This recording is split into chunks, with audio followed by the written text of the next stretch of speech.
关于人民币、美元和所谓去美元化，这些年舆论场里有一个非常流行也非常省事的说法：中国正在暗中发力，准备让人民币取代美元，改写全球金融秩序。这个叙事在西方财经媒体里几乎成了模板，从货币战争到新布雷顿森林体系，标题一个比一个耸动。但问题在于，这种说法太像美国人站在自己的历史经验里替中国脑补动机了。在这段由希腊前财长扬尼斯·瓦鲁法基斯与经济评论人沃尔夫冈·蒙肖的对谈中，一个非常反直觉却极具现实感的判断被反复强调：中国并不想让人民币取代美元，甚至在很多层面上是刻意回避这个目标的。这并不是中国不行，而是中国非常清楚，成为全球储备货币意味着什么样的成本、责任和失控风险。整段视频其实并不是在讨论人民币强不强，而是在拆解一个更深层的问题：为什么在美元体系已经显露疲态的今天，中国仍然选择拆体系而不是接王冠？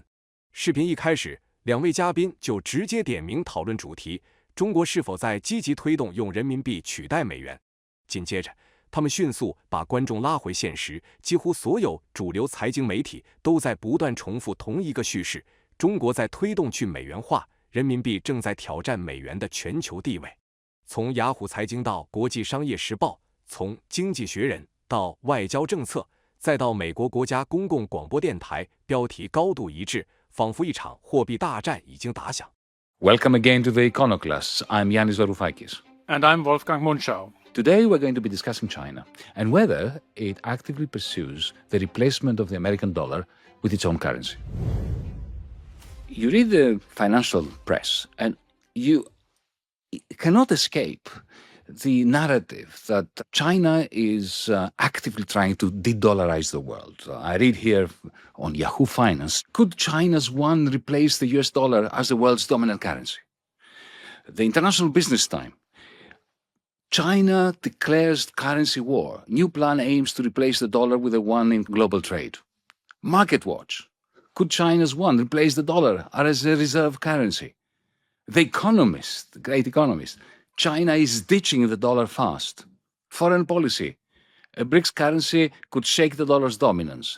NPR, is the dollar's reign? 扬尼斯用一个非常生活化的例子，解释了什么叫储备货币的超级特权。哪怕你不想买美国任何商品，只要你在世界上生活、消费能源，你就绕不开美元。石油美元体系让美元需求自动生成，这不是市场竞争的结果，而是制度设计的结果。这就是美元的超级特权，凭借货币地位就能绑定全球贸易，收割全球财富。When we say that the dollar is the reserve currency, it's not only that it is used by central banks around the world as reserves, but it is also the only currency that is in demand even by people who do not want to buy any goods and services from America. If you want to buy British pounds, it is because you want to spend them in Britain. It is because you want to visit Britain, to study in Britain, to be a tourist in Britain. But every time you put petrol in your car, even if you are in Italy, and the company that you buy petrol from is French, and the crude comes from Algeria, because oil is denominated in US dollars, there will be a small increase in the demand for American dollars. This is the reserve currency. This is the exorbitant privilege of. 接下来，扬尼斯抛出了一个对美国并不友好的判断：美国早已失去工业霸权，在制造业、基础设施、长期投资能力上全面退化。真正支撑美国地位的不是经济基本面，而是美元体系。这句话非常重要，因为它直接引出后面的关键判断：如果美元体系出了问题，谁来接盘？很多人下意识会回答中国，但扬尼斯明确说了一句极重的话：中国非常讨厌用自己的货币取代美元的想法。这不是修辞，而是战略判断。在中国观察者看来，这句话击中了一个长期被忽略的事实：储备货币不是奖杯，而是一副沉重的枷锁。成为全球储备货币意味着什么？意味着你必须长期容忍贸易逆差，意味着你必须向世界提供安全资产，意味着你的货币政策要优先服务全球，而不是本国发展。美国可以这么干，是因为他在战后掌控了规则制定权，是先上车再锁门。中国如果贸然接手，只会变成后上车，却要背全部责任。所以，杨尼斯与沃尔夫冈达成了一个关键共识：中国确实想削弱美元的胁迫能力，但并不想复制美国的路径。这是一种典型的拆权力而不接权力的博弈策略。而西方记者恰恰是用美国的逻辑误解了中国的真实意图。Understand why the financial press all over the world is so keen to discuss the possibility of de-dollarization. Because, let's face it, the United States economy is not what it used to be. It is not hegemonic anymore when it comes to industry. It has shrunk as a percentage of aggregate industrial production worldwide. I mean, they can't even build a fast train between Washington, D.C. and New York. What is it that maintains American hegemony, apart of course, from the American Army, Navy, and Air Force?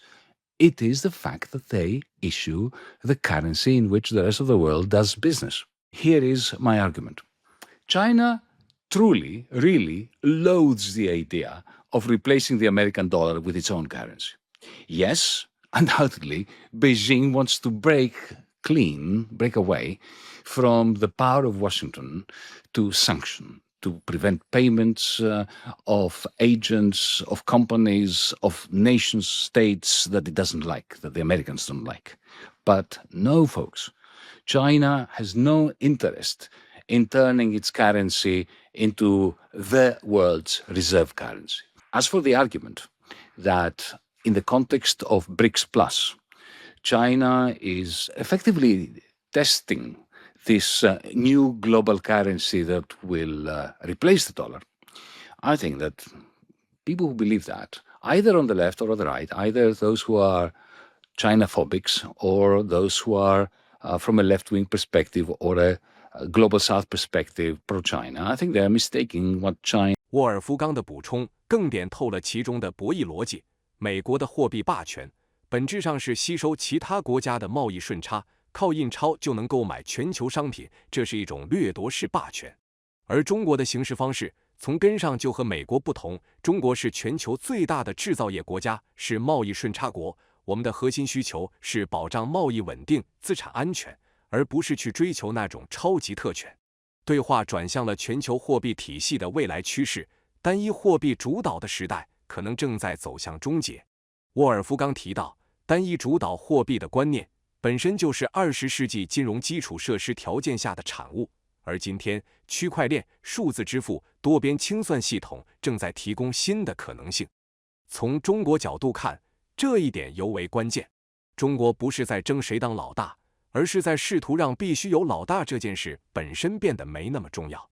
No, I agree that certainly China doesn't want to do this because China doesn't want to emulate the American way of dominating the world with the currency, and journalists tend to sort of, superimpose the American method.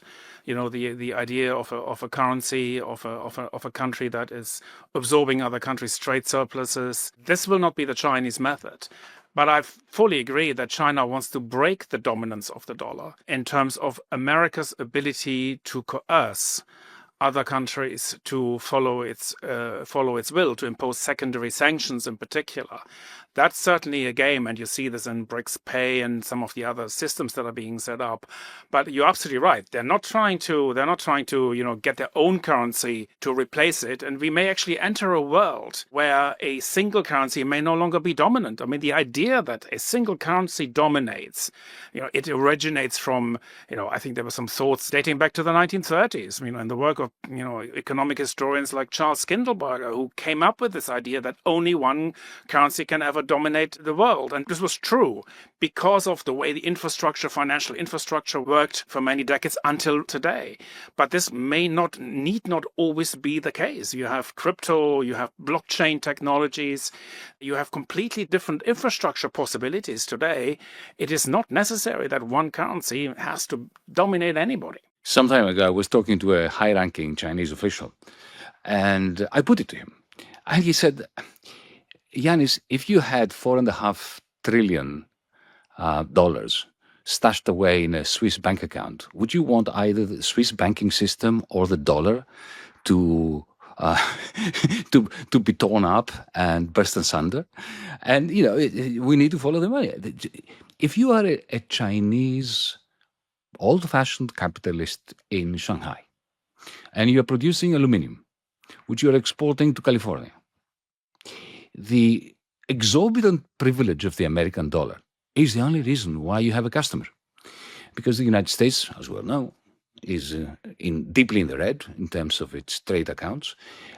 Its capacity to issue the world's reserve currency is the reason why they can continue to buy from this particular Chinese gentleman. And of course, within the Chinese Communist Party, there are a lot of different interests, and some of them are clashing fiercely with one another. So you have Chinese big tech, you have Chinese pharmaceutical companies, you have Chinese workers represented through their trades union. But the lobby of the exporters, of the industry, of heavy industry of China, they hear any mention of the possibility that the United States dollar will be jeopardized or it will recede. And they actually... 杨尼斯分享了他和中国高级官员的一段对话，这段话堪称理解中国战略的钥匙。如果你在瑞士银行账户里有 4.5 万亿美元，你会希望美元体系崩溃吗？这句话说的不是怕美国，而是怕系统性风险。中国持有的巨额美元资产本身就是一种现实约束，贸然推动美元崩塌，等于自己先掉坑里。紧接着，视频进入了一个非常现实，也非常少被舆论认真讨论的层面——中国内部的利益结构。重工业出口商、制造业资本、地方财政、就业体系都深度依赖美元体系所提供的外部需求。美元的过渡特权，在某种意义上正是中国制造业能长期对美出口的前提条件。所以，当有人在外部高喊去美元化的时候，中国内部很多真正承担风险的群体反而会本能的警惕。这不是立场问题，而是生存逻辑。I was talking to a high-ranking Chinese official, and I put it to him. And he said, Yanis, if you had $4.5 trillion stashed away in a Swiss bank account, would you want either the Swiss banking system or the dollar to be torn up and burst asunder? And, we need to follow the money. If you are a Chinese old-fashioned capitalist in Shanghai, and you are producing aluminum, which you are exporting to California, the exorbitant privilege of the American dollar is the only reason why you have a customer. Because the United States, as we well know, is deeply in the red in terms of its trade accounts. Its capacity to issue the world's reserve currency is the reason why they can continue to buy from this particular Chinese gentleman. And of course, within the Chinese Communist Party, there are a lot of different interests, and some of them are clashing fiercely with one another. So you have Chinese big tech, you have Chinese pharmaceutical companies, you have Chinese workers represented through their trades union. But the lobby of the exporters, of the industry, of heavy industry of China, they hear any mention of the possibility that the United States dollar will be jeopardized or it will recede. And they actually... 杨尼斯明确指出，中国确实在搭建替代性金融基础设施，包括央行数字货币、私有支付系统以及金砖国家的跨境支付网络。但这些系统的设计逻辑更像是高速公路的备用线路，而不是主干道替换。它们存在的意义不是天天用，而是在 SWIFT 出问题、制裁泛化、地缘冲突升级时确保不断供。乌克兰危机之后，这些系统被使用的频率超出了预期，也正是这一点让外界误判中国正在主动发动货币革命。但从中国视角看，这更像是风险对冲，而不是进攻。But would they not need to consider the possibility that that something might happen to the dollar? Would they not incur or need to engage in risk management? I would have thought it is a matter of prudence to simply diversify away from the US dollar into other currencies, rather than rely on an infrastructure that may, we may have a debt crisis, we may have an inflation crisis, we may have both, we may have a Bitcoin, we talked about it last week, we may have a stablecoin crisis. There are a lot of potentials for this gambit to go wrong. Well, absolutely, and they're doing that. They are creating the infrastructure, if needs be, but they're not keenly working towards needing to use it and to use it in order to replace the American dollar. So the central bank digital currency of the People's Republic of China, the various private payment systems that are like, for instance, Tencent's WeChat, the remarkable, in my view, payment system that the BRICS have created, BRICS Pay, which is based on a functioning and all singing, all dancing blockchain.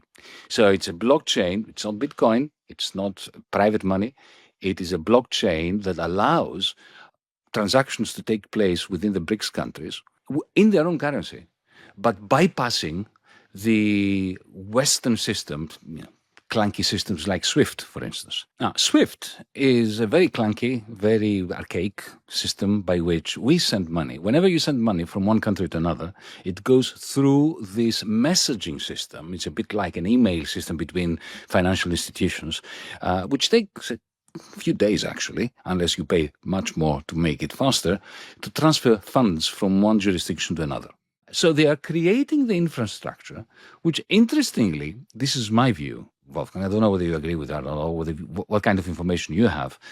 It's actually used a little bit more than the Chinese would like. So it's, it is as if they have created an alternative motorway system, autobahn system, just in case the clunky Western one starts developing serious problems. They don't want it to be used that much. But, now increasingly, especially after the war in Ukraine, it is used a little bit more than what the Beijing authorities would like. 这里两位学者厘清了一个重要误区：中美贸易仍将大量使用美元，但中国与其他金砖国家之间完全没有必要被美元金融基础设施卡脖子。这是一种非常典型的分区脱钩策略，不是全面对抗，而是选择性绕行。因为中国的目标从来就不是让人民币成为全球主导货币，原因也被说得非常直白，那意味着资本账户完全开放，意味着货币政策失控，意味着中国必须为全球金融稳定兜底。这不是有没有能力的问题，而是值不值得的问题。Distinguish between business China does with the United States, that will always be, go through the dollar channels. Business China does with, say, Brazil or Russia or South Africa, that does not need, and at the moment it goes through the dollar channels. There is no need for that to go through the dollar channels, and there is certainly a diversification possibility that China says, okay, for business we're doing with others, we can avoid the dollar financial infrastructure and therefore use BRICS Pay. I agree with you; it's a very successful system. I think this has a long way to go. I don't think the Chinese are particularly clear about what they want. It's sort of, I think there is a process, as you said, there will be internal conflicts. I don't think President Xi has, as clear a strategy about the financial side as he does have about the industrial side. So I think this is sort of a work in progress type of thing. But I would agree with you that the goal is absolutely not to turn the renminbi into the leading global currency, because that would come with responsibilities that China doesn't want to take, and it comes with the liberalization of the capital markets, which China also doesn't want to have. So the downsides definitely outweigh the very dubious upsides here. As you say, the Chinese do not want to lose control of their money supply. And if your currency becomes the reserve currency of the world, you lose to a very large extent, you lose many degrees of freedom in determining your money supply. Interestingly. 后半段话题转向美国内部，特朗普阵营中的一些经济顾问开始把美元储备货币地位视为一种负担，认为它推高汇率，掏空制造业。从中国观察者的角度看，这一点极具讽刺意味。曾经最坚定维护美元霸权的人，现在开始嫌它太沉。而正是在这一点上，中美出现了某种罕见的认知重叠，都意识到单一主导货币带来的结构性失衡正在反噬自身。这并不是合作，而是一种在同一套旧体系里各自寻找退路的结果。There seems to be a kind of coalescence, proximity in the views of somebody like Stephen Miran, Trump's economic and financial guru, and some of the things I hear coming from Beijing, in the sense that, the Trumpian economic team has for a while now been portraying the reserve currency of the American dollar as a burden for the United States, not as something that needs to be preserved as the most important thing in the world. I mean, Trump wants to preserve it. But reading Stephen Miran and Scott Bessent and others within the Trump administration, you see that they talk about what we consider in Europe, for instance, the exorbitant privilege. This is Giscard d'Estaing calling out the American privilege to print as much money as they want in order to buy the net exports of the rest of the world. But they see that this exorbitant privilege is also an exorbitant burden, because it is as if the United States has to provide the central banks of the rest of the world with reserves. And that inflates the value of the dollar and expands or maintains the trade deficit of the United States. So there seems to be a common narrative here between the Trumpians and some of the people in Beijing. And maybe the recent rapprochement, the ceasefire in this new Cold War, well, that may have been one of the constituent parts that led them together. No, absolutely. I mean, Trump obviously is not a monetary economist. I don't think anyone has ever accused him of that. And he wants to have his cake and eating it. I mean, that's clear. So we should discount. I mean, I always discount what Trump says. Always care about what he does. Much more interesting and much more important. And you're right, Stephen Miran. His famous Mar-a-Lago paper that he wrote in November that got published earlier this year gave us a good inkling of the thinking of the Trump administration, of the people who really matter in the Trump administration. That would be him and Scott Bessent, the Treasury Secretary. And they clearly have different views about that, more nuanced views about the role of the dollar as the global reserve currencies. They see the problems and they see a lot of the issues that arose in American economics.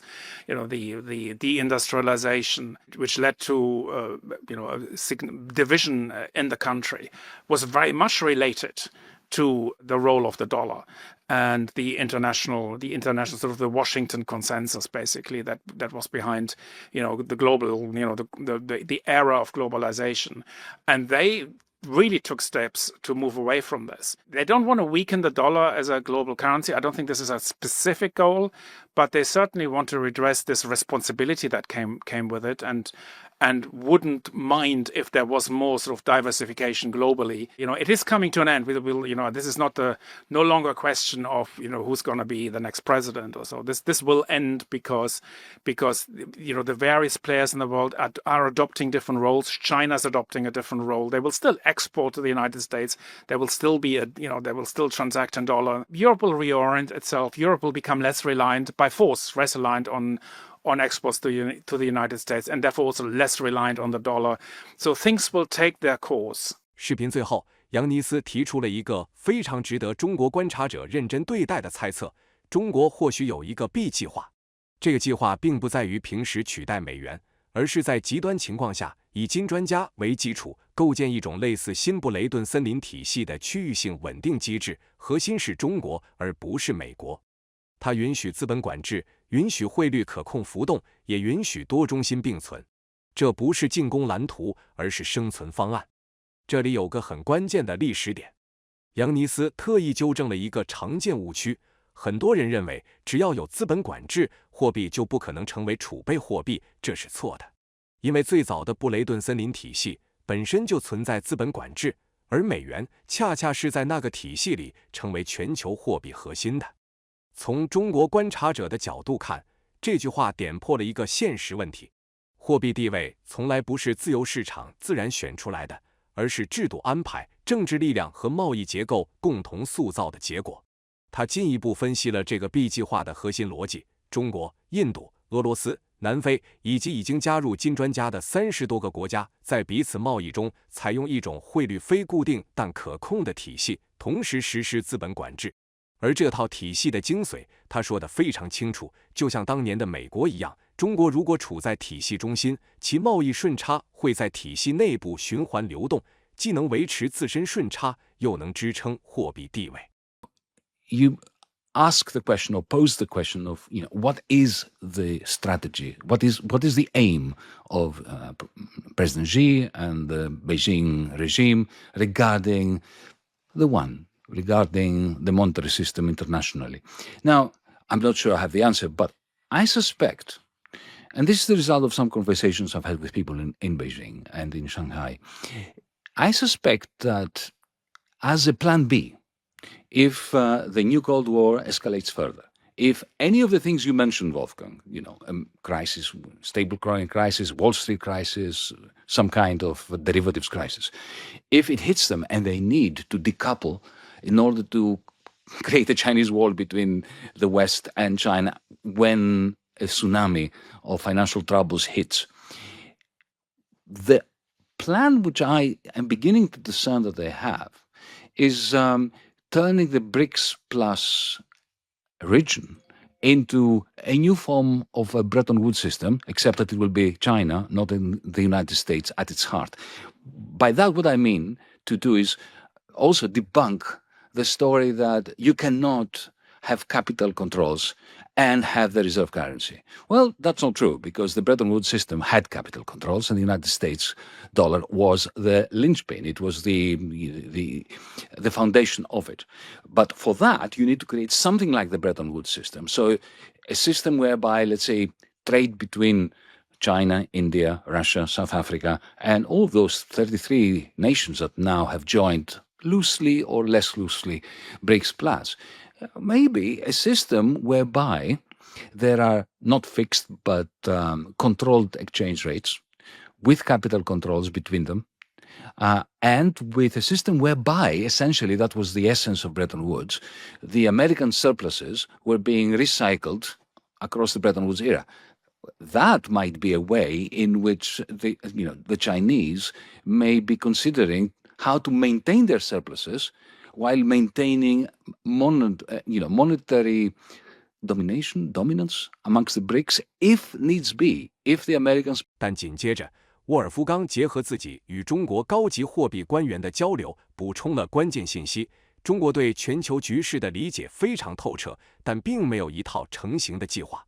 这句话其实非常中国，从工业、制造业、基础设施到军事战略。中国的规划往往是明确、可执行、路径清晰的，但在金融领域，中国反而表现得极度谨慎。沃尔夫冈直言，中国在工业领域有非常成熟的构想，在军事战略上也有明确规划，但金融问题仍然处在讨论中未定论的状态。这并不是能力不足，而是风险权衡的结果。因为中国在美元资产上有巨额投资，所以中国并不希望看到美元体系突然崩溃。从中国观察者的角度来看，这一点极其关键。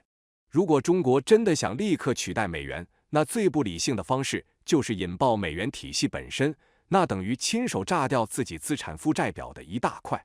所以，沃尔夫冈强调，中国把工业放在优先位置，追求自主可控。而这种自主性又高度依赖能源安全、出口通道和全球市场稳定。话题转向中国内部的结构性挑战：投资过度、庞大的贸易顺差、产能过剩、企业间的恶性竞争。这些问题的存在，决定了中国在金融和货币问题上不能激进，只能稳进。沃尔夫冈给出了一个冷静但现实的判断：只有当真正的金融危机爆发，这些关于货币体系的讨论才会从学术和政策预案变成迫在眉睫的现实选择。这其实也是一种博弈逻辑，不主动出牌，但一定准备好底牌。Yanis, if you were the Chinese finance ministers, I have no doubt that this is what would probably happen. My sense, I've also had a recent conversation with the senior monetary official. My sense is, they do understand the global situation very well. That was also my impression, but I do not have the sense that there is a plan. Now, she has great ideas for industry. He understands industry at a very detailed level. He's also had a great military strategy. But on finance, this is I would call this mostly undecided, unresolved, debating stage stuff.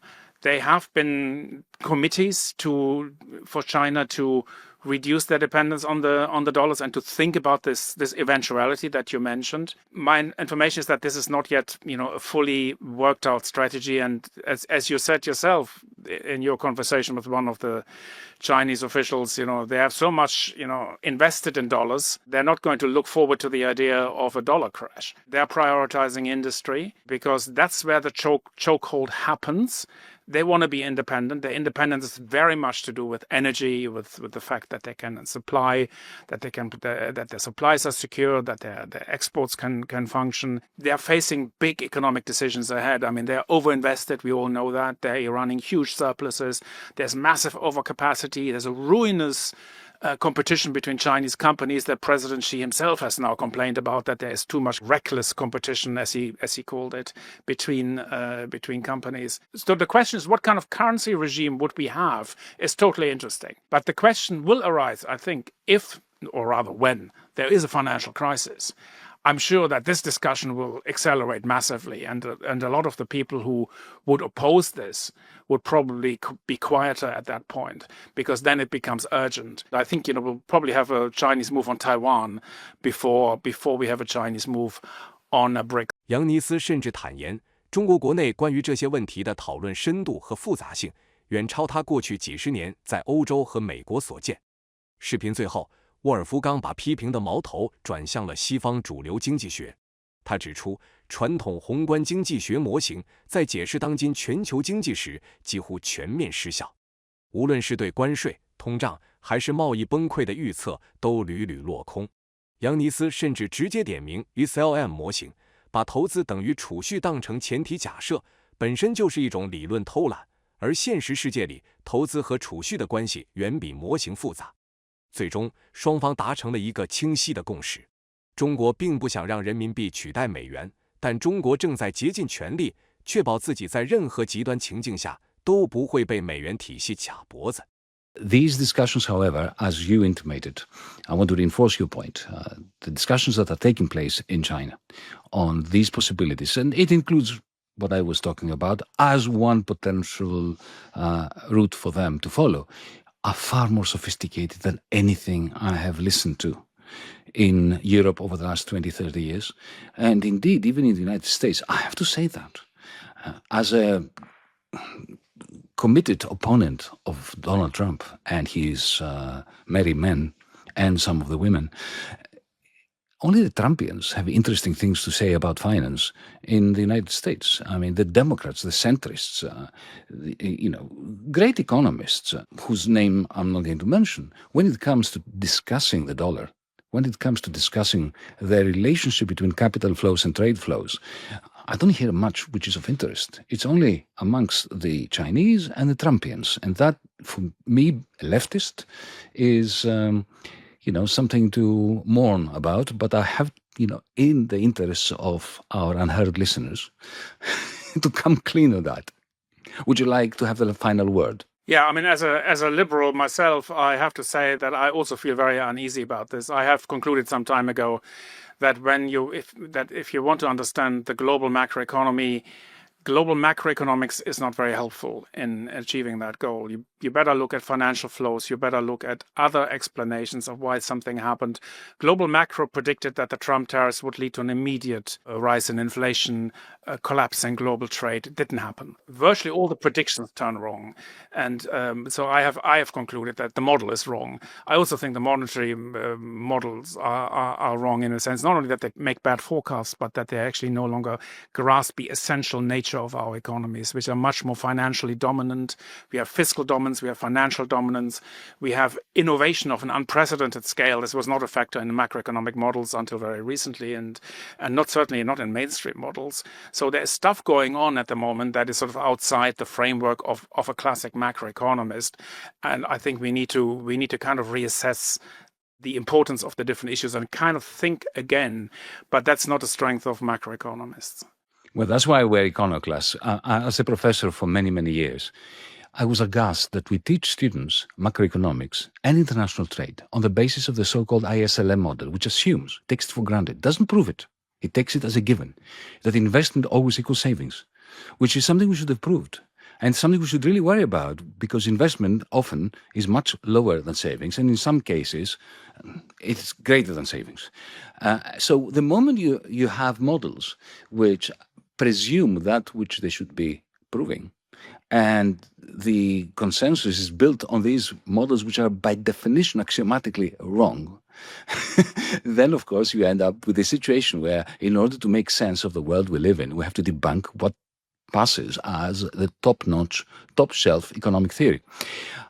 I think that we've covered that enough. I think we've agreed that China does not want to replace the dollar, but it is doing its best in order to maintain its independence from primarily. 从中国观察者的角度来看，这不是退缩，而是一种更高阶的战略理性。